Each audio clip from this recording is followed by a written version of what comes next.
সম্মানিত দর্শক, স্বাগত জানাচ্ছি আমাদের খেলাধুলা বিষয়ক নিয়মিত আয়োজন উই লাভ স্পোর্টসে। আপনারা যেমনটি জানেন যে ফেডারেশন কাপ চলছে এবং আগামী কাল থেকে শুরু হচ্ছে কোয়ার্টার ফাইনাল। 8টা দল কোয়ার্টার ফাইনালে উঠেছে এবং সবশেষে সেমিফাইনালে আসলে কারা যাবে এবং ফাইনাল পর্যন্ত কারা খেলবে, ঠিক এই মুহূর্তে ফেডারেশন কাপে কি কোনো ধরনের কোনো ঝামেলা চলছে নাকি চলছে না, সুশৃঙ্খলভাবে কি খেলা হচ্ছে নাকি হচ্ছে না, এইসব বিষয় নিয়ে আলোচনা করতে চাই। এবং সম্মানিত দর্শক, আপনারা চাইলে আমাদের সাথে ফোনে অংশগ্রহণ করতে পারেন।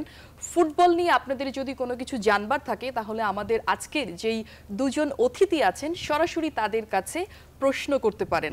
আমাদের সাথে আজকে যুক্ত হয়েছেন কায়সার হামিদ, জাতীয় পুরস্কারপ্রাপ্ত সাবেক অধিনায়ক, এবং সেই সাথে আছেন চৌধুরী জাফরুল্লাহ শরাফত, আন্তর্জাতিক ধারাভাষ্যকার। এবং সবচেয়ে বড় ব্যাপার সেটা হচ্ছে তিনি আমাদের যতগুলো ক্রিকেটের বিজয় এবং ফুটবলের যে বিজয় এবং আমাদের দেশের এবং দেশের বাইরের যতগুলো বিজয়ের মাঠ সবগুলোর সাক্ষী হচ্ছেন তিনি। আজকে তাকে সাথে পেয়েছি। আরও একবার উই লাভ স্পোর্টসের পক্ষ থেকে স্বাগত জানাচ্ছি আপনাকে। থ্যাঙ্কস আ লট। কেমন আছেন?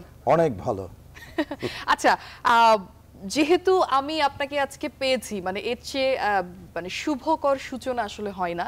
আমি কি একটা লাইন এরকম শুরু করতে পারি যে যেহেতু ফেডারেশন কাপ চলছে, জাস্ট একটা লাইন একটু কি করতে পারি? ডেফিনেটলি ধারাভাষ্য যে কোনো বিষয়ের উপরে হতে পারে, অনুষ্ঠানের উপরে হতে পারে, খেলার উপরে হতে পারে, তাহলে সেভাবেই আসলে শুরু করা যাক। আরেকটা আমি একটু ইন্টারাপ্ট করতে চাই। আমি পার্সোনালি আসলে সত্যি কথা বলতে আমি আপনার ভীষণ ফ্যান। আমি সবসময় মানে টেলিভিশন বলেন, রেডিও বলেন, সবখানে আসলে শুনি, কিন্তু সামনাসামনি আমার কখনো শোনার সৌভাগ্য হয়নি। এবং সেই সাথে আমার কাছে মাঝে মাঝে মনে হতো যে আমি যদি আপনার মতো একটু ক্রিকেটে যদি ধারাভাষ্য দিতে পারতাম। I am really happy, I am really honoured যে আপনার সাথে আমার দেখা হয়ে গেল। আপনি অনেক বড় ফ্যান আমার। যাই হোক, আমরা যে প্রসঙ্গে এসেছিলাম, আসলে এক সময় অত্যন্ত জনপ্রিয় খেলা যেটির নাম হলো ফুটবল খেলা। কেউ আবাহনী, কেউ মোহামেডান, সারা দেশ দুভাগে ভাগ হয়ে যেত। এখন যেমন ব্রাজিল এবং আর্জেন্টিনা খেলা হলে পতাকা, তখন আমরা সেটি লক্ষ্য করতাম। তখনকার যদি আমি একটু ধারাভাষ্য দিয়ে শোনাই, যেহেতু আমাদের অত্যন্ত জনপ্রিয় ফুটবল তারকা কায়সার হামিদ আমার পাশে। প্রতিদ্বন্দ্বী দল দুটি আবাহনী এবং মোহামেডান।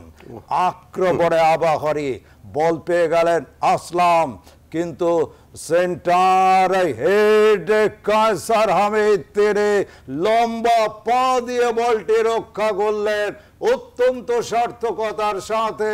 ফলে নিশ্চিত গোল থেকে তিনি বঞ্চিত করলেন। খেলার ফলাফল Abahani 0, Mohammedan 0। Wow, thank you so much. শুনে আমার সেই পুরোনো দিনের স্মৃতির কথা মনে পড়েছে। উনি যেসব উপচে পড়া দর্শকের সামনে যেরকম ভাবে ধারাভাষ্য দিত। কায়সার হামিদ কিন্তু আপনার ধারাভাষ্য শুনে ভীষণ ইমোশনাল হয়ে গেছে, তার চোখ দেখলে কিন্তু সেটা বোঝা যাচ্ছে। ইনফ্যাক্ট আপনাকে বলি, যখন কায়সার ভাই যখন খেলতেন, আবাহনী মোহামেডান যখন খেলা হতো, আমি যদি শেখ মোহাম্মদ আসলামের কথা বলি, কিংবদন্তি ফুটবল তারকা, পরপর 5 বার তিনি কিন্তু ঢাকা ফুটবল লিগে সেরা গোলদাতা বা সর্বোচ্চ গোল সংগ্রাহক হওয়ার গৌরব অর্জন করেন। তো যখন আবাহনী মোহামেডান খেলা হতো, ওনাকে আমি ধারাভাষ্যে বলতাম, বল পেয়ে গেলেন মিস্টার ওয়াল, অর্থাৎ কায়সার হামিদ। একটা দেয়াল হিসেবে ওনাকে গণ্য করা হতো। তো আসলাম ভাই যখন বল নিয়ে ওনার সামনে যেতেন, তখনই তিনি খেই হারিয়ে ফেলতেন। বল নিজের পা থেকে বেরিয়ে যেত, বা উনি ওনার লম্বা পা দিয়ে স্লিপ করে যেভাবে বল বের করিয়ে দিতেন, রিয়েলি ফ্যান্টাস্টিক। ওই ফুটবলটা আসলে কোথায় হারিয়ে গেল, কেন হারিয়ে গেল, সেগুলো নিয়ে আমরা কথা বলতে পারি। এক্স্যাক্টলি, আমি একটু মানে আপনার সেই অতীতে আসলে যেতে চাই, যেহেতু আমরা সেই ধারাভাষ্য শুনে অতীতে মোটামুটি ভাবে চলে গেছি। যে এই যে সেই সময় আবাহনী মোহামেডান মানেই বাংলাদেশে দুই প্রান্ত, আসলে একদিকে মোহামেডান একদিকে আবাহনী। সেই মোহামেডানের আসলে যেই দৌরাত্ম্য, যারা লিড করত, সেই লিড আমরা এখন আসলে দেখতে পাই না। আবাহনীর কিছুটা আছে, কিন্তু মোহামেডান একেবারেই হারিয়ে গেছে। এবং মোহামেডান টিমের আপনি কিন্তু ক্যাপ্টেন্সি করেছেন, সেখানে ছিলেন, টিমটাকে অনেক কাছে থেকে দেখা, কি মনে হয় আপনার কাছে? আসলে আমরা যে সময় খেলতাম সেই 80 এবং 90 দশকের শেষে যখন আমরা রিটায়ার করলাম, সে সময় আসলে পাইপলাইন থেকে প্লেয়ার বের হয়নি। আমাদের একটু আগে যে বললেন মানে কায়সার হামিদ, আসলাম, সাব্বির বলেন, মুন্নার মতো খেলোয়াড় যখন রিটায়ার্ড করলো তখন পাইপলাইন থেকে সেই প্লেয়ারটা বেরিয়ে শূন্যস্থান তুহিন পূরণ ভাই করতে আপনাদের পারেনি। দলে বোধহয় ছিল। হ্যাঁ, সেও ছিল একসময় তুহিন গোলকিপার। তো ৮০ এবং ৯০ দশক বলতে গেলে একটা ফুটবলের ছিল স্বর্ণযুগ।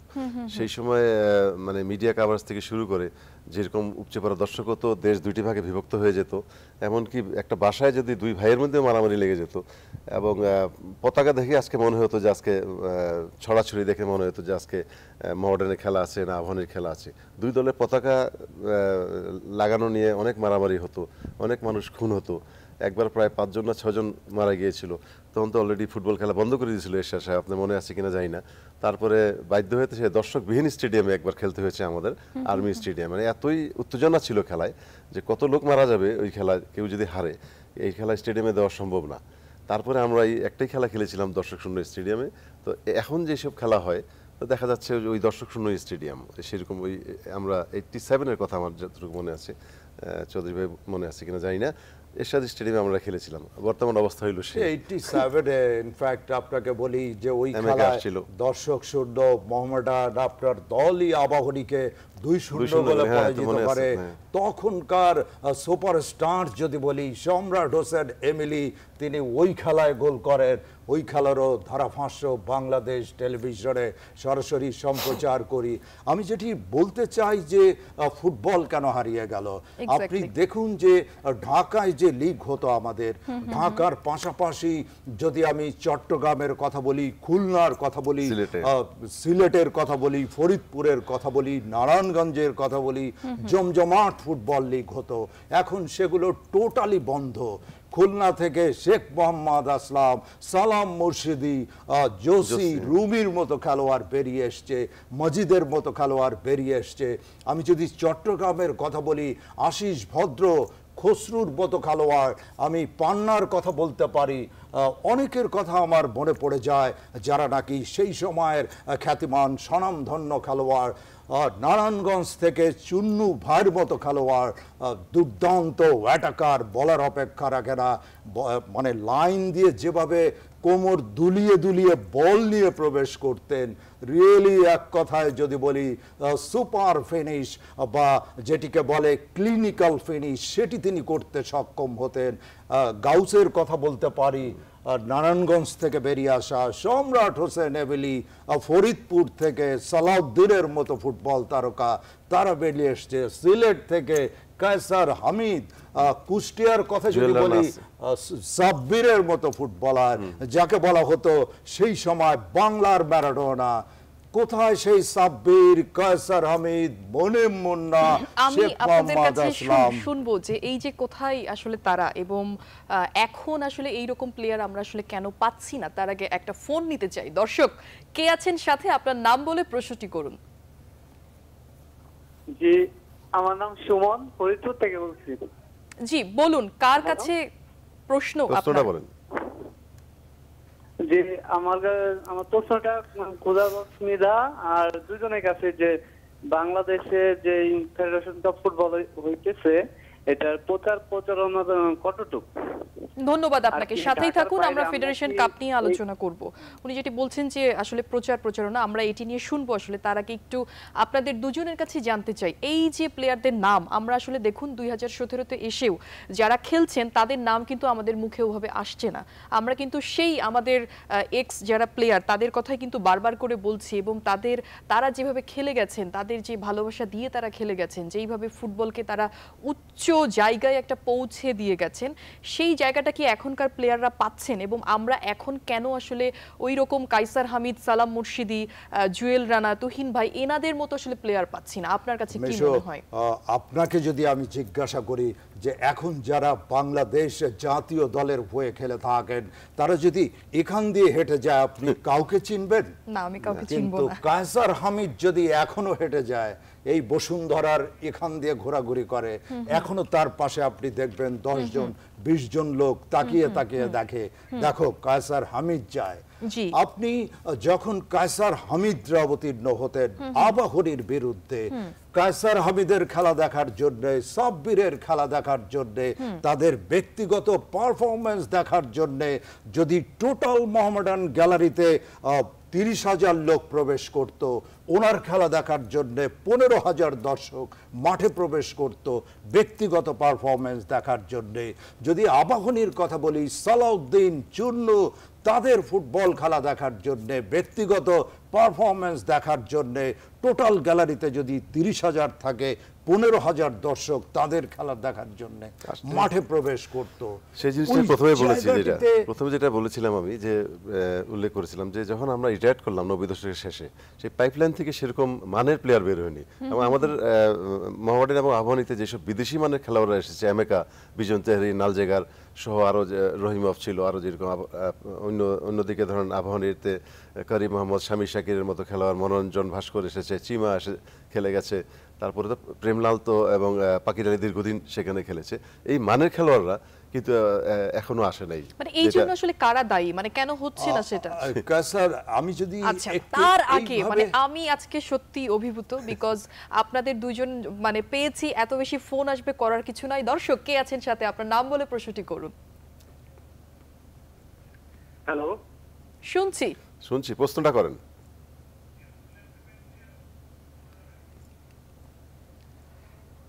আমরা সবাই শুনছি, আপনার প্রশ্নটি করুন। আমার মনে হয় যে সংযোগ বিচ্ছিন্ন হয়ে গেছে, আপনি আরো একবার ট্রাই করুন। যেটি বলছিলাম, যেটি বলতে চাই যে কায়সার হামিদ যেটি বললেন যে এমেকার মতো খেলোয়াড়, নালজেগার, সামির, সাকির, করিম মোহাম্মদ, যদি জুকবের কথা বলি, আমি যদি রহিমবের কথা বলি, এখনো পর্যন্ত আমার দেখা মতে বিদেশি রিক্রুটদের কথা যদি বলি, এখনো পর্যন্ত রহিমব সেরা খেলোয়াড়। মাঠে নামলেই যে হ্যাট্রিক করা, 2টি, 3টি, 4টি গোল করা, এরকম খেলোয়াড় আর বাংলাদেশে দেখা যায়নি। সবচেয়ে অবাক করার মতো বিষয় বিশু যেটি, যে এমেকা বাংলাদেশ বা ঢাকা লিগে ভালো পারফরমেন্স করে নাইজেরিয়া জাতীয় দলে তিনি সুযোগ পেলেন এবং জাতীয় দলের হয়ে তিনি বিশ্বকাপের মতো আসরে তিনি খেলার সুযোগ তৈরি করে নিলেন। তাহলে ঢাকা যে ফুটবল লিগ হতো তখন কত গুরুত্বপূর্ণ এবং আকাশচুম্বী উচ্চতায় ফুটবল লিগটিকে রেখে দেওয়ার মতো একটা লিগ, একটা গুরুত্বপূর্ণ লিগ, যেখানে এমেকার মতো খেলোয়াড় পারফর্ম করে বিশ্বকাপে খেলার যোগ্যতা অর্জন করে। তার মানেটাই হলো তখন যে গুণগত মান খেলার, ইন্ডিভিজুয়ালি যে পারফরমেন্স, টোটাল টিম বা দল হিসেবে যে খেলা, কম্বিনেশন অফ মার্কিং এর কথা যদি বলেন, আপনি যদি হিট অ্যান্ড রান ফুটবলের কথা বলেন, টোটাল ফুটবলের কথা বলেন, বিহাইন্ড দ্য হোল যে ফুটবলটা ওনারা খেলতেন, রিয়েলি অসাধারণ। তো সেই ফুটবলটা আসলে হারিয়ে গেল। ফুটবল কিন্তু শুধু বাংলাদেশে নয়, সারা বিশ্বে এখনো সবচেয়ে জনপ্রিয় খেলা। ফুটবল গণমানুষের খেলা। পৃথিবীর প্রায় 200টি দেশ কিন্তু ফুটবল খেলে থাকে এবং ক্রিকেট কিন্তু এই যে 10-12টি দলের নাম আমরা শুনে থাকি, তারাই একমাত্র খেলে থাকে। আপনি দেখুন যে আমি যদি কিংবদন্তি মেসির কথা বলি, নেইমারের কথা বলি, ম্যারাডোনার কথা বলি, পৃথিবীর এমন কোনো দেশ নেই, এমন কোনো মানুষ নেই তাদেরকে চেনে না। বাট ক্রিকেটারকে কিন্তু সবাই চেনে। আপনি ইউরোপে গিয়ে বলেন, ইভেন আপনি যদি যারা ব্রায়ান লারা, সচিন টেন্ডুলকার, অনেকেই ইউরোপের লোক কিন্তু চিনতে পারবে না। বাট আপনি যদি ফুটবলার যাদের নাম আমি বললাম, সবাইকে কিন্তু তারা চিনে। ফলে ফুটবলের সাথে ক্রিকেটের কিন্তু অনেক একটা তফাৎ আমি মনে করি। কিন্তু এই মুহূর্তে আপনি কি বলবেন? এই মুহূর্তে ক্রিকেটটা যেভাবে আসলে দাঁড়িয়ে গেছে, সেখানে ফুটবল তো অনেকটা পিছিয়ে গেছে। এই জন্য আসলে অনেক দেশ আসছে, কিন্তু মূলত 20টা দেশি বা 25টা দেশি ক্রিকেট খেলে, যেটা একটু আগে শারফায়েদ বললেন। কিন্তু আমি বলছি যে all the countries of the world ক্রিকেটটা অনেক বেশি জনপ্রিয় হয়েছে, ফুটবলটা আসলে পিছিয়ে গেছে। কিন্তু সেটা আসলে হবার কথা ছিল না। হয়তো দুটোই এক জায়গাতে থাকতো বা জনপ্রিয়তা সেই রকমই আসলে থাকতো। এই যে পিছিয়ে গেছে, সেটার জন্য আসলে কারা আসলে দায়ী? কারা আসলে পিছিয়ে রেখেছে? তারা কি চাইলে আসলে সেটাকে আরেকটু সমৃদ্ধি বা এই যে কায়সার হামিদের মতো প্লেয়ার আছে, আরো যারা আছেন, তাদেরকে নিয়ে ফুটবলটাকে আরো বেশি আসলে সমৃদ্ধ, আরো বেশি আগানো যায় কিনা? আমি শুনবো। একটা ফোন নিতে চাই। দর্শক কে আছেন সাথে, আপনার নাম বলে প্রশ্নটি করুন। কানেকশনের জি সমস্যা। আমার নাম মোহাম্মদ শামসুদ্দিন, নারায়ণগঞ্জ থেকে। আমি তো কায়সার আহমেদ ভাইয়ের সাথে কথা বলতে চাচ্ছিলাম। হ্যাঁ বলেন, শুনছি সবাই। শুনছেন? জি জি জি আহমেদ ভাই কেমন আছেন? জি আলহামদুলিল্লাহ ভালো। হ্যালো। হ্যাঁ বলেন, শুনছি, প্রশ্নটা করেন। ভাই আমি ফোন করছিলাম এই কারণে, 90 দশকে আপনাদের অনেক খেলা আমি ঢাকা স্টেডিয়ামে গিয়ে দেখেছিলাম। তো একটি ম্যাচের কথা আপনাকে আমি স্মরণ করাতে চাই, যদি আপনি একটু যেই ম্যাচটাতে আমাদের আরেকজন প্রিয় খেলোয়াড় সাব্বির খুব আহত হয়েছিলেন, সম্ভবত ওনার ক্যারিয়ারটা ওখান থেকে প্রায় পিছন দিকে চলে যায়। আপনাকে কি মনে আছে ম্যাচটির কথা? হ্যাঁ। আমি যদি ভুল না করে থাকি আপনিও সেই ম্যাচে ছিলেন। জি জি পিডব্লিউডির সাথে মনে পুরো হয়। ঢাকা শহর প্রায় বলতে গেলে অচল হয়ে গেছিল। তো আমার জানার উদ্দেশ্য এটাই, তো অনেকদিন পর আপনাকে পেলাম, তাই আপনাকে ওই ম্যাচটা স্মরণ করালাম। এবং যতদূর মনে পড়ে ওই ম্যাচের পর আমি আর কোনোদিন স্টেডিয়ামে গিয়ে খেলা দেখিনি। এবং আমার কাছে মনে হয় কেন জানি মোহামেডান ক্লাবটা ওই ম্যাচটার পরে আস্তে আস্তে একটু একটু পিছন দিকে চলে যাচ্ছে। তো এই ব্যাপারে যদি আপনি কিছু স্মৃতিচারণ করেন বা এরকম কেন হলো, আর বিশেষ করে সাব্বিরের মতো একজন খেলোয়াড়কে আমরা যথাযথ সম্মান দিতে পারি নাই, এটাও একটা বিষয়। না এটা সত্যি, এটা দুঃখজনক যে ধন্যবাদ আপনাকে। জি, একটু শুনি না যে এটা আসলে একটু দুঃখজনক যে স্মৃতিচারণ ওইদিন উনি যে করেছেন আসলে স্মৃতিচারণটা হলো, মনে আছে পিডব্লিউর সাথে খেলা ছিল এবং গোলকিপার বল না ধরে ডাইরেক্ট সাব্বিরের পায়ের উপরে জাম্প করে এবং আচ্ছা। সেই সময় সাব্বিরের নি টোটালি ইয়ে হয়ে যায়, টুইস্ট করে এবং সে ওখান থেকে ক্যারিয়ার আসলে শেষ হয়ে যায় সাব্বিরের। কিন্তু তারপরে আর ওভারকাম করে উঠতে পারেনি, অপারেশন করেছে, তারপরে সেই পারফরমেন্সটা আর দেখাতে পারেনি। তো আসলে এরকম এটা হয়ে থাকে মাঠে। তবে হয়তো রেফারি ইয়েলো কার্ড দেখিয়েছে, সেখানে রেড কার্ড দেখানো উচিত ছিল। নানান কারণে পুরো গ্যালারিতে এটা মারামারি লেগে যায় এবং ঢাকা শহরে এটা নিয়ে বিশাল একটা গন্ডগোল হয়ে যায়। তো এইসব স্মৃতি আমাদের মনে পড়ে অনেক, যে এরকম। তা ওর পরে যে মোহামেডান পিছন দিয়ে গেছে তা না, তারপরে আমরা শিরোপা পেয়েছি বা আমরা অনেক ফেডারেশন কাপও জয়ী হয়েছি। মূলত আসলে গোটা ফুটবলটাই ওই 90 দশকের শেষে, অর্থাৎ 2000 সালের আগ পর্যন্ত মোটামুটি পপুলার ছিল। তারপরে 2000 সালের পরে যখন ক্রিকেট টেস্ট স্ট্যাটাস পেলো, তারপরে থেকেই দেখা যাচ্ছে যে ক্রিকেটের প্রতি ইয়াং জেনারেশন বেশি ঝুঁকে গেছে এবং ক্রিকেট খেলা হলেই বেশি হবে। তো স্টিল আমি বিশ্বাস করি যে এখনও কিন্তু বাংলাদেশের মানুষ ফুটবলকে ভালোবাসে। আমরা যখন গ্রামে গঞ্জে যাই তখন আমরা উপচে পড়া দর্শক কিন্তু এখনো দেখতে পাই। এখনো গ্রামে দুই গ্রামের মধ্যে খেলা হলে দেখা যায় 20-25 হাজার দর্শক সেই গ্রামে হয়। কদিন আগে আমি মৌলিবাজার গিয়েছিলাম, বিভিন্ন জায়গায় অনেক সময় যাই, লৌহজং গিয়েছিলাম, সেখানে দেখলাম যে উপচে পড়া দর্শক প্রমাণ করে যে এখনো বাংলার মানুষ ফুটবলকে ভালোবাসে, কিংবা এখনো কিন্তু উন্নতি করা সম্ভব। তো আপনি দেখবেন যে বিশ্বকাপ যখন খেলা আসে, এই যে ব্রাজিল, আর্জেন্টিনা, তারপরে একজন একটা পতাকা বানিয়েছিল জার্মানির, কত 3 কিলোমিটার মনে হয় বানায় রেকর্ড করেছে, চৌধুরী ভাই মনে আছে কিনা জানি না, বিশ্ব রেকর্ড করেছে। অর্থাৎ এখনো কিন্তু পাগল দর্শক, ফুটবলকে ভালোবাসে মানুষ। এখনো আপনি দেখেন ইংলিশ মিডিয়ামে পড়ে আমার ছেলেরা কিন্তু ফুটবল খেলে, তারা এখন খবর রাখে যে ইউরোপিয়ান কাপে কারা লিডে আছে, ম্যান ইউ কোন পজিশনে আছে, চেলসি কি অবস্থা, বার্সেলোনা কোন পজিশন আছে, আর কালকে কার সাথে খেলা, রিয়াল মাদ্রিদ বার্সেলোনা খেলা আছে নাকি, আব্বা চলে আসো ঠিক টাইমে, রাত 11টার সময় 1:30টার সময় খেলা। এই যে এখনো কিন্তু তারা ফুটবলকে ভালোবাসে, ছেলেরা যে ভালোবাসে। স্যার পিডব্লিউডি এবং মোহামেডানের সাথে খেলা, মাঠে ছিলেন কিনা সাব্বির, আমি সেদিন মাঠে সোহান নামে একজন গোলরক্ষক বেরিয়ে এসে সোহান কিন্তু একদম সাব্বিরের যে নিরোল ওই জায়গাটিকে আঘাত করে, উইদাউট বলের উপরে আঘাত করেনি, এবং তখনই কিন্তু তার নিরোল সেটি ভেঙে চুরমার হয়ে যায়। তো সেটি আমাদের চোখের সামনেই। আসলে আপনি যেটি জিজ্ঞাসা করলেন যে ক্রিকেট এখন আমাদের নাম্বার 1 খেলা, আমি এই ব্যাপারটি শুনবো, কিন্তু একটা ফোন নিতে চাই প্লিজ। দর্শক কে আছেন সাথে, আপনার নাম বলে প্রশ্নটি করুন। জি আমি ওয়াহিদ টাঙ্গাইল থেকে বলছিলাম। হ্যালো। জি আমার প্রশ্ন হলো যে কায়সারবাজ, জি ওয়াহিদ টাঙ্গাইল থেকে। বলেন, প্রশ্নটা বলেন। টাঙ্গাইল থেকে জি আমার প্রশ্ন হলো যে এই কায়সারবাজ যে কথা বললেন, ওনাদের সময় আমরা যখন খেলা দেখতাম, দেখা যেত যে ব্রাজিল আর্জেন্টিনা খেলা হলে যে আনন্দটা করতো বাংলাদেশের মানুষ বা পুরো বিশ্বের মানুষ, আর্জেন্টিনা ব্রাজিল, ম্যারাডোনা পেলে, এই দুটি দল। বাংলাদেশের সেরকম কায়সারবাজ ওনারা যখন খেলতেন দেখতাম তো আবাহনী মোহামেডান খেলা হলে এরকম একটা পরিবেশ সৃষ্টি হতো বাংলাদেশে, এত একটা আনন্দ পাওয়া যেত। গ্রাম গঞ্জলের কথা যদি বলি, আমরা গ্রামে আমরা দলে দলে আমরা আবাহনী, আমরা সব টিভি বাদ দিয়ে আমরা একটা টিভিতে যেতাম যে আমরা আবাহনী সাপোর্ট, এমন একটা উত্তেজনা আমার খেলা হতো। সেই পরিবেশটা এখন নাই, আমরাও বুঝতেছি, কিন্তু সেই পরিবেশটা ফিরিয়ে আনা সম্ভব কিনা যারা এই স্পোর্টসে যারা কর্মকর্তা আছেন। আমার একটা প্রশ্ন আছে আপনার কাছে, আমি আপনাকে একটা প্রশ্ন করতে চাই যে এই মুহূর্তে যে ফেডারেশন কাপ আসলে চলছে, সেই খেলাগুলো কি আপনারা মাঠে দেখতে যাচ্ছেন, স্টেডিয়ামে যাচ্ছেন দেখতে? না।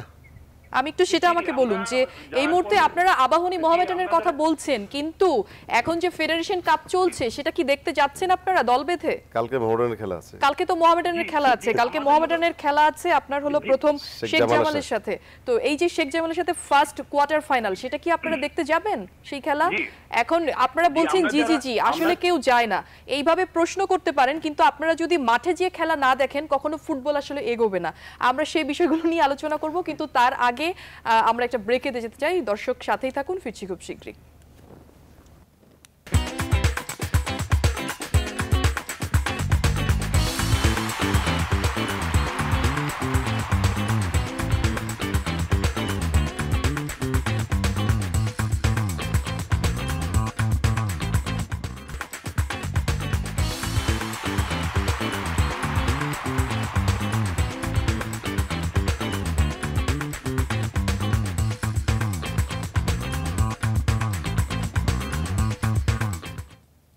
আরো একবার স্বাগত জানাচ্ছি উই লাভ স্পোর্টসে। আমি মিশু চৌধুরী আপনাদের সাথে আছি এবং আমার সাথে আছেন কায়সার হামিদ এবং চৌধুরী জাফরুল্লাহ শরাফত। এবং দর্শক, আপনারা চাইলে আমাদের সাথে ফোনে অংশগ্রহণ করতে পারেন। ঠিক এই মুহূর্তে কে আছেন ফোনে?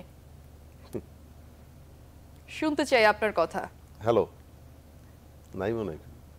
আচ্ছা আচ্ছা, হ্যালো, ঠিক আছে ভাই। হ্যালো, কে আছেন এই মুহূর্তে আমাদের সাথে? আপনার নাম বলে প্রশ্নটি করুন, আমরা সবাই শুনছি। আসসালামু আলাইকুম। ওয়ালাইকুম আসসালাম। হ্যালো ভাই, আমি সলিমুল্লাহ মেডিকেল কলেজ থেকে। জি জি, বলেন, প্রশ্ন বলেন। হ্যালো, হ্যাঁ, শুনতে আমি পাচ্ছি। সলিমুল্লাহ মেডিকেল কলেজ থেকে ফিরোজ আল মামুন শিকদার বলতেছি। জি জি, বলেন, প্রশ্ন বলেন। হ্যাঁ, আমার প্রশ্ন হলো, গণপ্রজাতন্ত্রী বাংলাদেশ সরকার কায়সার হামিদ ভাই, আসলাম ভাই, সাব্বির ভাই, কানন ভাইদের সহযোগিতা কেন নিচ্ছে না? ওনারা তো বাংলাদেশ ফুটবলের জন্য আত্মনিবেদিত প্রাণ। ওনাদের মতো ব্যক্তিদেরকে যদি বাফুফের সাথে সংশ্লিষ্টতা না করে, তাহলে বাংলাদেশ ফুটবলের মান তো কখনো উন্নয়ন ঘটবে না আর কি। এইটাই আমার প্রশ্ন আর কি। আপাতত ধন্যবাদ আপনাকে, সাথে থাকুন। এইটা আমি একটু আপনার কাছ থেকে শুনি, তারপর আমি একটু আপনার কাছ থেকে এটা একটু খুব শুনতে চাই। গুরুত্বপূর্ণ প্রশ্ন করছে। অন্তত জি, জি। যখন ফুটবল ফেডারেশন ফেল হয়েছে to improve the standard of Bangladesh football, এবং এখন আমরা সাফি বটম লাইনে পৌঁছে গেছি, যেখানে বর্তমান প্রেসিডেন্ট সালাউদ্দিন ভাই বলেছিল 2021 বা 22-এ গিয়া বিশ্বকাপ খেলবে। আমরা বিশ্বকাপ পরে চিন্তা করি, আগে তো চিন্তা করবো সাফের মধ্যে একটা পজিশন গড়ে তুলতে, তারপরে এশিয়ান মানে আমরা একটা লেভেলে যাব, তারপরে আমরা চিন্তা করবো বিশ্বকাপ। কিন্তু আমরা সাফে অলরেডি এখন আমরা মালদ্বীপের সাথে হারি বা ভুটানের সাথে হারি, এই যে বটম লাইনে পৌঁছে গেছি। এখন আগে তো এখান থেকে স্ট্যান্ডার্ড ইয়ে করতে হবে। এটার জন্য আমার উচিত ছিল ফেডারেশনের যে এক্স ক্যাপ্টেনদের অন্তরটাকে, যারা ন্যাশনাল টিমে যারা ক্যাপ্টেন্সি করছে, যে এখন কি করা উচিত ফুটবলটা। আপনারা জেনে আশ্চর্য হবেন যে এই প্রথমবারের মতো বাংলাদেশ সরকার যে লাভ ফুটবল প্লে ফুটবল একটা অর্গানাইজেশন রে, বেসরকারি একটা অর্গানাইজেশন রে, তারা স্কুল ফুটবল চালু করার জন্য তারা অনুমোদন দিয়েছে আন্ডার সুপারভিশন অফ এনএসসিবি, ক্রীড়া পরিষদের সুপারভিশন। এর আগে কিন্তু কখনো এটা হয় নাই। তো লাভ ফুটবল প্রোগ্রামগুলি ইতিমধ্যে হয়তো রোজার পরেই চালু হয়ে যাবে, এবং স্কুল ফুটবল থেকে যদি আমরা প্লেয়ার খেলোয়াড়রা না বের করে নিয়ে আসতে পারি, আন্ডার 10, আন্ডার 12, আন্ডার 14, এদের থেকে যে খেলোয়াড় না বের করে নিয়ে আসতে পারি, কোনো দিনই বাংলাদেশ ফুটবলে ভালো করতে পারবে না। আপনি অনেক বিশ্বকাপে অনেক দেশ দেখবেন যাদের লোক সংখ্যা 50 লাখ, কিন্তু 1 কোটি লোকও না, তারা যদি বিশ্বকাপ খেলতে পারে, তাহলে ওয়াই নট বাংলাদেশ? একটা জেলা থেকেও কম লোক অনেক দেশের আছে। শুধু জেলার ফুটবলগুলি একটু স্টার্টিংয়ে যে চৌধুরী জাফরুল্লাহ সাহেব বলেছেন, আগে যে জমজমাট লিগগুলি হতো, এই সিলেট বলেন, চিটাং বলেন, নারায়ণগঞ্জ আশেপাশে যেসব জমজমাট লিগ হতো, আপনি একটা যাচাই করে দেখেন এই ডিস্ট্রিক্টগুলির মধ্যে আপনি 80% ডিস্ট্রিক্টে মনে হয় লিগ রেগুলার হয় না, বা 90% রেগুলার হয় না। তো লিগই যদি রেগুলার না হয়, ডিস্ট্রিক্ট থেকে যদি খেলোয়াড় বেরিয়ে না আসে, তাহলে আপনি প্লেয়ার পাবেন কোত্থেকে? ডিস্ট্রিক্ট লেভেলেই দেখা যাচ্ছে 3 বছর 4 বছর 5 বছর কোনো লিগই হয় না। আমি একটু আপনার কাছে শুনতে চাই যে আমি যেটা বলছিলাম যে ওই কথাটা শুনতে যে অনেকগুলো কথা আসলে চলে এসছে, যে ক্রিকেট থেকে আসলে ফুটবল এখন আসলে পিছিয়ে, এবং আমি যদি বলি যে ফুটবলটাকে আরেকটু এগিয়ে নিতে, উনি যেমনটা বলেছেন যে তৃণমূলে আসলে ফুটবলটাকে ছড়িয়ে দিতে হবে, সেখান থেকে প্লেয়ারকে বের করে আনতে হবে। আপনার কাছে আসলে কি মনে হয়? মিশু, খুব সত্যি করে যদি বলি, সেটি হলো যে বাংলাদেশের এখন নাম্বার 1 খেলার নাম কিন্তু ক্রিকেট খেলা, সবচেয়ে পপুলার খেলা, কোনো সন্দেহ নেই। এখন যদি ক্রিকেটের সাথে ফুটবলের তুলনা করা হয় জনপ্রিয়তার দিক থেকে, তাহলে তুলনা করার কোনো সুযোগ নেই, এটি আমাদেরকে মানতেই হবে। 97-এ যখন মালয়েশিয়ার কুয়ালালামপুরের সেই কিলাত ক্লাব মাঠের কথা আপনাদের মনে থাকার কথা, 1 বলে 1 রান ফাইনাল খেলা কেনিয়ার বিরুদ্ধে বাংলাদেশ অবতীর্ণ হয়। তখন ব্যাটিংয়ে কিন্তু খালেদ মাসুদ পাইলট এবং হাসিবুল হোসেন শান্ত, শেষ ওভারে দরকার 11 রান।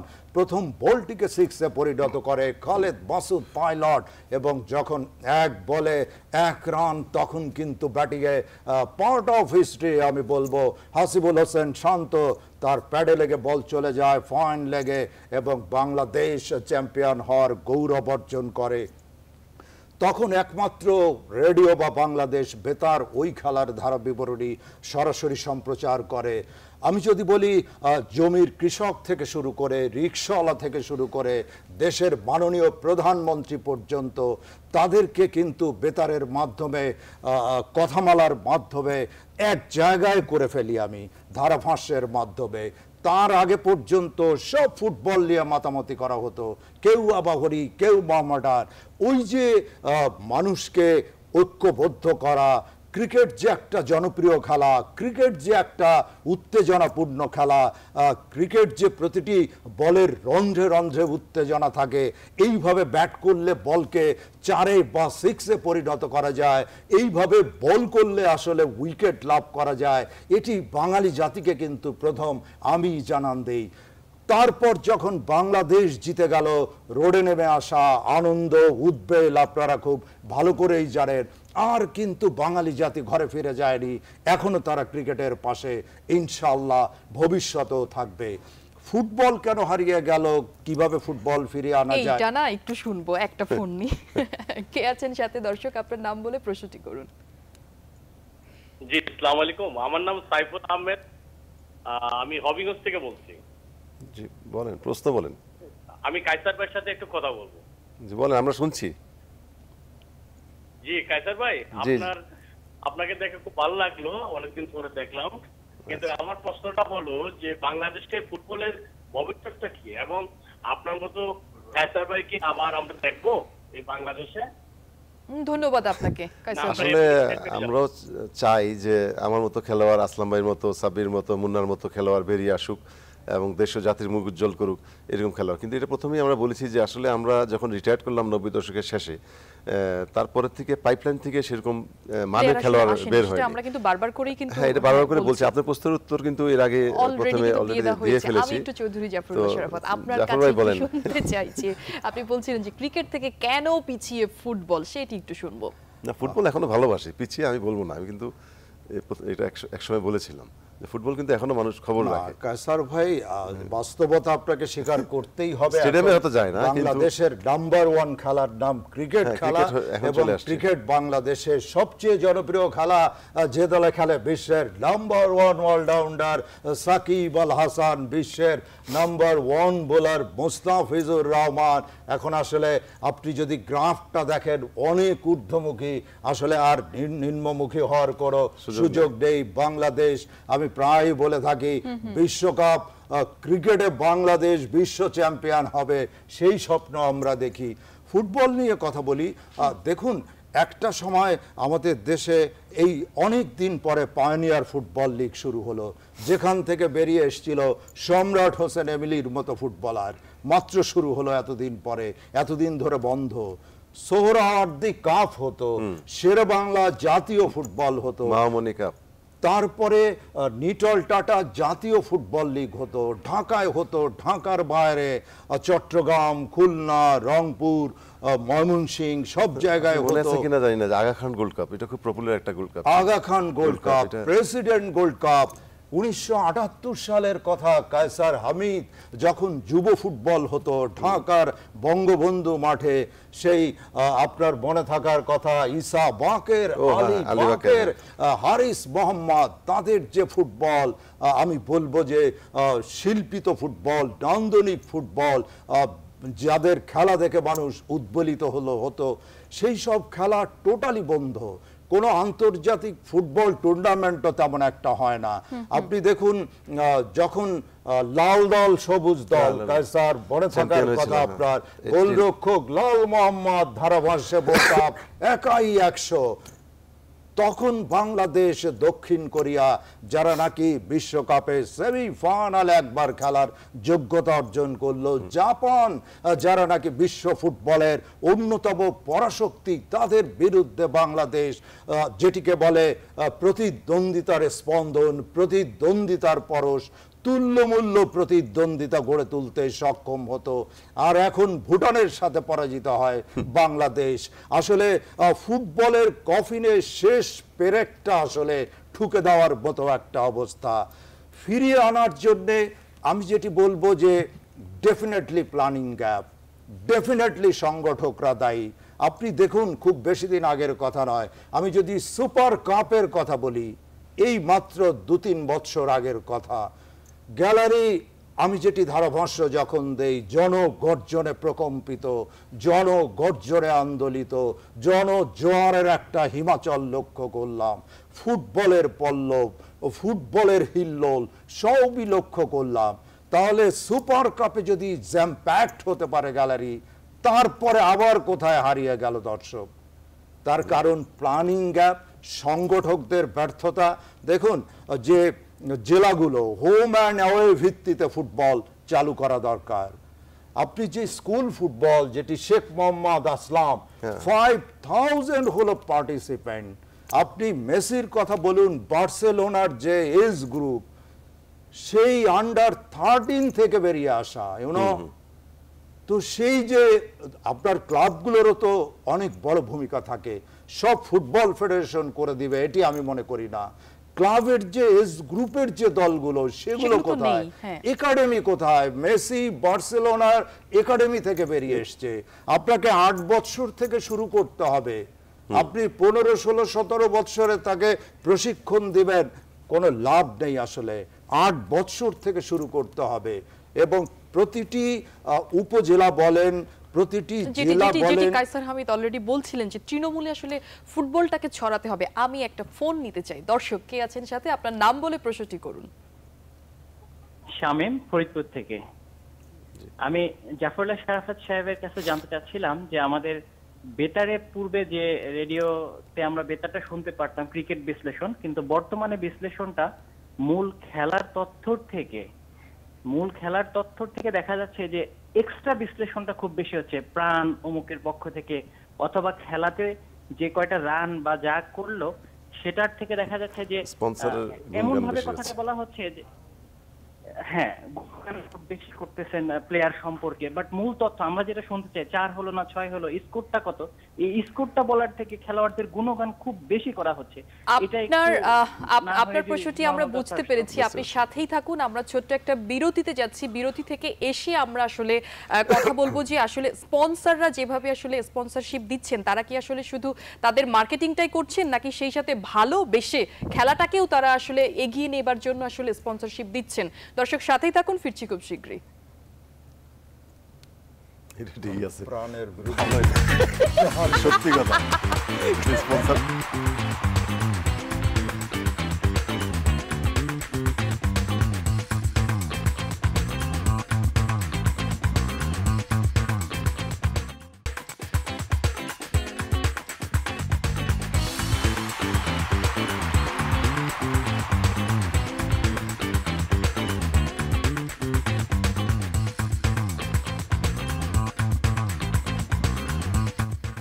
আরো একবার স্বাগত জানাচ্ছি উই লাভ স্পোর্টসে। আমি বিশু চৌধুরী আপনাদের সাথে আছি, এবং দর্শক আমার মনে হয় যে পুরোটা সময় জুড়ে আপনারা আমাদের সাথে আছেন।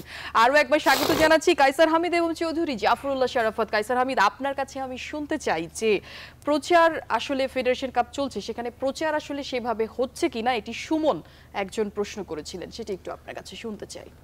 আসলে আমার মনে হয় যে প্রচার তেমন একটা হচ্ছে না। মানে আমরা যেমন আগে কোনো ফেডারেশন কাপ হোক আর লিগ হোক, অন্তত 1 মাস আগে থেকে বিভিন্ন ইন্টারভিউ চলতো, আমার ইন্টারভিউ নিত, আসলাম ভাই কি বলছে, এদিকে সাব্বির কি বলছে, এদিকে মুন্না কি বলছে টিম সম্পর্কে, এই ধরনের ইন্টারভিউ চলতো। কিন্তু এখন হঠাৎ করে পত্রিকা খুলে আজ ফেডারেশন কাপ শুরু, মানে ছোট করে এরকম, মানে এটা কোনো প্রচারের কোনো ইয়ে নাই। কালকে যে মাওড়ানা খেলা, একটু সরি টু সে একটু ডিফার করি। আপনি যেটি বললেন আবাহনী মোহামেডান খেলা, আপনার সাক্ষাৎকার সালাউদ্দিন, আসলাম, আমাদের সিনিয়র, মানে মুন্না, চুন্নু, আমি সবার কথাই বলি, একদম শেষ যদি বলি আলফাজ, তাদের সাক্ষাৎকার দেওয়া হতো। এখন যারা খেলে তাদের গুণগত মানের কথা যদি বলেন, যোগ্যতার কথা যদি বলেন, আমার মনে হয় যে প্রিন্টিং মিডিয়ার কথা বলেন, ইলেকট্রনিক মিডিয়ার কথা বলেন, তারা হয়তোবা মনে করে না যে তাদের এই খেলা নিয়ে কোনো মন্তব্য নেওয়া দরকার বা যেটি প্রচার করা দরকার। মূল যে জায়গাটি উনি যেটি বলতে চাইলেন যে সরাসরি সম্প্রচার কেন করা হয় না, যেটি বাংলাদেশ টেলিভিশন আগে আমরা লক্ষ্য করতাম। সরাসরি তো আছে, সেই জায়গাটাতে আসলে যেটা হয় যে আমরা পত্রিকা খুললেই আগে যেমন দেখতাম যে কায়সার হামিদ আসলে কি বলেছেন, উনি আসলে কিভাবে খেলছেন, ওনার কি আসলে হাঁটুতে কোনো প্রবলেম হয়েছে, হাতে কোনো প্রবলেম হয়েছে, চুলগুলো কি ঠিকঠাক আছে, মানে এই যে তখন কায়সার হামিদ তো একটা ফ্যাক্টর ফুলের, এখন যারা খেলে তারা কি ওই মানের খেলোয়াড়? সেটাই আমি বলছি যে এই যে প্রচার, মানে প্রিন্ট মিডিয়া টেলিভিশনকে আসলে সেইভাবে প্রচার করছে কিনা কায়সার ভাই। এবং আপনার কাছে আমি একটু আরেকটা জিনিস একটু শুনতে চাই যে যেটি আরেকজন দর্শক কিন্তু বলছিলেন যে যারা আসলে স্পন্সর হিসেবে কাজ করছেন তারা হচ্ছে তাদের প্রাণ, হ্যাঁ আমার প্রাণ এরকম ভাবে যে যাচ্ছে, আমরা যখন ধারাভাষ্যের দিকে যখন যাই, যারা দিচ্ছেন আসলে, ভাই আপনার কথা বলছি না কিন্তু কিছু না, তো যারা দেয় আসলে তারা এইভাবে আসলে উনি যে প্রশ্নটা করছিলেন, দেখা যাচ্ছে যে খেলা ধারাভাষ্য থেকে বেশিরভাগ মানে যারা স্পন্সর করেছে তাদের ব্যবসায় কিছু বলতে হয়, কারণ ওরা তো এখানে অনেক টাকা দিচ্ছে এবং হয়তো এরকম একটা ইনস্ট্রাকশন থাকে যে জাফর ভাই আমাদের সময় একটু বলেন যে প্রাণ গ্রুপ এখানে আসছে, এই জন্য ওনার যেটা বললেন যে খেলা থেকে বেশিরভাগ এক্সট্রা বিশ্লেষণটা আসলে অনেক বেশি সেখানে যাচ্ছে। আমাদের আসলে রান কত হচ্ছে সেটা আমরা না দেখতে পেয়ে আসলে দেখছি যে প্রাণ আমাদের সাথে আছেন, আম আমাদের সাথে আছেন, আমাদের সাথে অমুক আছেন, তমুক আছেন, একটু শুনতে চাই। সেটা ওনার দৃষ্টি আকর্ষণ করা হয়েছে, পরবর্তীতে হয়তো উনি আমরা একটু আপনার কাছে শুনতে চাই যে যখন আপনি এই যে 80-90 এর কথা আমরা আসলে বলছি, আলোচনা করেছি, আসলে সেই সময়টাতে আপনি যখন ধারাভাষ্য দিতেন আসলে সবাই যেটা আপনি বলছিলেন যে এই যে সবাইকে আসলে এক জায়গাতে আসলে করা, সবাই কিন্তু আপনার কথা শুনতো এবং বাঙালি কিন্তু সব সময় কিন্তু তাকিয়ে থাকতো এবং সব সময় কান তাদের খোলা থাকতো যে কি বলছেন এখন, কি বলছেন এখন। এখন সেই জিনিসটা যে আপনার, আমাদের যদি ময়দান দেখি, সে ময়দান একেবারে ফাঁকা, ফাঁকা ময়দানে কথা বলতে কেমন লাগে? দেখুন, আমি যদি গত বিশ্বকাপের কথা বলি, বিশ্বকাপ ফুটবল, তখন ওই বিশ্বকাপ ফুটবল চলাকালীন আবাহনী মোহামেডান প্রতিদ্বন্দ্বিতা করে এবং বঙ্গবন্ধু স্টেডিয়ামে মাত্র 80 জন দর্শক, যেখানে আগে আমরা 50,000 40,000 দর্শক লক্ষ্য করতাম। এটি আসলে খুবই দুর্ভাগ্য। আসলে দর্শকবিহীন খেলার ধারাভাষ্য দেওয়া, ধারাভাষ্যের যে রিদমটা সেটি খুঁজে পাওয়া যায় না। আপনি বলবেন জনগর্জনে প্রকম্পিত, জনগর্জনে আন্দোলিত, জনজোয়ারের একটা হিমাচল গ্যালারিতে লক্ষ্য করলাম, আর আপনাকে বলতে হবে যে দর্শক গ্যালারি একেবারেই ফাঁকা, টিকিট নেই, আপনারা আসুন, মাঠে প্রবেশ করুন, ফুটবল উপভোগ করুন। রিয়েলি খুবই দুঃখজনক। ফুটবলের কথা যদি বলি, কায়সার হামিদ, আমি যদি আসলামের কথা বলি, আপনি দেখুন ক্লাবের পক্ষে খেলার সময় বা জাতীয় দলের পক্ষে খেলার পরে তারা কিন্তু ব্যক্তিগতভাবে অনুশীলন করতেন নিজেরা। এখন কোন খেলোয়াড় ক্লাবের পক্ষে এবং জাতীয় দলের পক্ষে খেলার পরে কোনো ব্যক্তিগতভাবে অনুশীলন করে? একজন খেলোয়াড় আপনি দেখাতে পারবেন? এরকম আসলে কেউ নেই। আপনার কাছে আমি একটু শুনতে চাই, যেহেতু আমরা আসলে কি যে আজকে আরেকটু বেশি সময় হলে বোধহয় আমার মনে হয় খুব বেশি ভালো হতো। আসলে একটু শুনতে চাই যে ফেডারেশন কাপ চলছে, কালকে থেকে শুরু হচ্ছে কোয়ার্টার ফাইনাল এবং কোয়ার্টার ফাইনালে 8টা দল আসলে উঠে এসেছে। ঢাকা আবাহনী, মুক্তিযুদ্ধ সংসদ, শেখ জামাল, শেখ রাসেল, চট্টগ্রাম আবাহনী, মোহামেডান, রহমতগঞ্জ ব্রাদার্স ইউনিয়ন। কালকে শুরু হচ্ছে শেখ জামাল এবং মোহামেডান স্পোর্টিং ক্লাব। কি মনে হচ্ছে আসলে, কেমন জমজমাট হয়েছে? কোনো খবরাখবর আপনার কাছে আছে কিনা? আসলে এখন তো সেরকম ভাবে জমে না। একটু আগে যে বললো দর্শকবিহীন, মানে 80-100 জন লোক হয় একটা খেলায়, যেখানে আগে আমাদের প্র্যাকটিস দেখার জন্য, শুধু প্রশিক্ষণ দেখার জন্য অন্তত 5-6 হাজার লোক বিশ্ববিদ্যালয় মাঠে বা যেখানে মডার্ন খেলতো সেখানে দেখা গেছে আরো বেশি। কাসার 15,000। আমি যদি নাসের হেজাজির কথা বলি, মডার্ন দলের প্রশিক্ষক হিসেবে ওই আমলে 10 থেকে 15,000 দর্শক, এবং বিদেশি যখন খেলোয়াড় আনা হতো ওই খেলোয়াড়ের পারফরম্যান্স কেমন সেটি দেখা, আপনাদের খেলা দেখা, সেটা প্রশিক্ষণ দেখার জন্য এত লোক হতো। এটা আমার মনে আছে। আবার ওই সাইডে দেখা গেছে যে আবাহনী মাঠেও দেখা গেছে হঠাৎ করে নতুন যখন একটা খেলোয়াড় আসতো তাদের প্রশিক্ষণ দেখার জন্য হাজার হাজার দর্শকরা সেখানে যেত শুধু প্রশিক্ষণ দেখার জন্য। এখন সেটা আমরা ম্যাচেও পাই না, এখন সত্যি এটা দুঃখজনক। তো আসলে এই অবস্থার উত্তীর্ণ হবে কেমনে সেটা আমি নিজে জানি না, তবে ডেফিনেটলি যদি ভালো রেজাল্ট করে তখনই মানুষ আসবে। এখন যদি আমরা মালদ্বীপের সাথে হারি, যে টিমকে আগে 7টা গোল দিতাম, বা ভুটানের সাথে হারি, এই সাফে অন্যান্য বটম লাইনে যদি পৌঁছে যাই, তাহলে এখন কোনো দর্শক তো আমরা পাবো না। জিনিস লক্ষ্য করেছেন কিনা কায়সার, আমি যে জাতীয় দলের সাফল্যের চেয়ে কিন্তু ক্লাবগুলোর সাফল্যের দিকে আমরা যাচ্ছি, এবং ক্লাবের আসলে ভবিষ্যৎটা কোথায় সেটা আসলে আজকে এটা নিয়ে আসলে নাই বলে এটা নিয়ে বলতে গেলে আপনার সময় শেষ হয়ে যাবে। টেকনিক্যাল কথাগুলো যদি বলা না হয় ফুটবলের আসলে সমস্যা কোথায়, আপনি দেখুন যে 4জন করে বিদেশি খেলোয়াড় তারা খেলার সুযোগ পেয়ে থাকে, এবং আপনি দেখবেন যিনি সর্বোচ্চ গোল সংগ্রাহক, দ্বিতীয় সর্বোচ্চ গোল সংগ্রাহক, 3 নম্বর গোল সর্বোচ্চ, সবাই ফরেন খেলোয়াড়। ফলে যখন জাতীয় দল গঠন করে আক্রমণ ভাগে কোনো খেলোয়াড়ই খুঁজে পায় না। আক্রমণ ভাগে খেলোয়াড় যখন খেলে, যখন দেখা গেছে গোল করানোর মতো কোনো খেলোয়াড়ই ছিল, সেই সাইড ম্যাচে বসে থাকা প্লেয়ার, এমিলির মতো খেলোয়াড় সাইড লাইনার, তো আপনি আক্রমণ ভাগের খেলোয়াড় কোথায় খুঁজে পাবেন? আসলে কমেছে, বিদেশি প্লেয়ার আসলে কমেছে, সেখান থেকে বাংলাদেশিরা কেমন পারফরম্যান্স করছে কোনো কিছু শুনতে পেয়েছেন?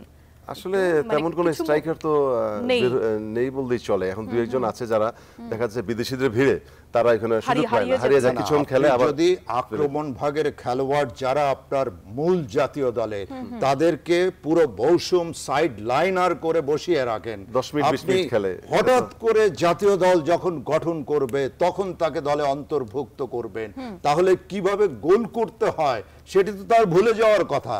মাঠে নেমে সে তো অকারণে দৌড়াদৌড়ি করবে, সময় নষ্ট করবে। তার যে ফুটবল সেন্স, তার যে পজিশন জ্ঞান, যে আক্রমণ ভাগে কোন জায়গাটিকে আমাকে দাঁড়াতে হবে, আপনার combination of marking, zone to zone marking, side to side যে দ্রুততার সাথে বদলে দেওয়া, এবং লেফট উইঙ্গার রাইট উইঙ্গারকে ব্যবহার করা, কখন সেন্টার করবে, কোন জায়গাটিকে আমাকে অবস্থান নিতে হবে, তার তো সেটি ভুলে যাওয়ার কথা। কায়সার ভাই, আমি আপনার কাছে 10 সেকেন্ডে একটা জিনিস একটু শুনতে চাই, যে কোয়ার্টার ফাইনালে শেখ জামাল মোহামেডান, চট্টগ্রাম আবাহনী, শেখ রাসেল, ঢাকা আবাহনী, ব্রাদার্স ইউনিয়ন, রহমতগঞ্জ, মুক্তিযোদ্ধা সংসদ, এইখান থেকে আপনি আমাকে 4টা দলের নাম বলেন প্লিজ, তাড়াতাড়ি বলেন, মানে মনে হচ্ছে কুইজ শেষ হয়ে যাচ্ছে। শেখ জামাল টিম, আচ্ছা শেখ জামাল মোহামেডান, কে বলেন? মোহামেডান, আপনার মোহামেডান, চট্টগ্রাম আবাহনী, শেখ রাসেল, কে? চিটাগাং আবাহনী। ওকে, ঢাকা আবাহনী, ব্রাদার্স ইউনিয়ন, এটা ঢাকা আবাহনী, চৌধুরী জাফরুল্লাহ শরাফত, রহমতগঞ্জ, মুক্তিযোদ্ধা সংসদ, কে? ডেফিনেটলি মুক্তিযোদ্ধা অনেক শক্তিশালী দল, এবং তাদেরই আশা উচিত। আমি বুঝতে পেরেছি, আমরা কিন্তু শেষের দিকে চলে এসেছি। আমার আপনার কাছে একটা কথা আছে, যেটা আমি অফ ইয়ারে বলছিলাম যে আমি একটু শিখতে চাই, সেইটা শিখবো, কিন্তু তার আগে আমি দর্শকদের কাছ থেকে আসলে বিদায় নিয়ে এসে শিখতে চাই। সম্মানিত দর্শক, আমার মনে হয় যে পুরোটা সময় জুড়ে আপনারা আমাদের সাথেই ছিলেন, এবং সবসময় সাথেই থাকেন নিউজ 24 এর। ধন্যবাদ জানাচ্ছি আপনাদের সবাইকে। ভালো থাকুন, সুস্থ থাকুন। একটু শুনতে চাই, শিখতে চাই। মিশু, আসলে ফুটবল নিয়ে আলোচনা হলো, ক্রিকেট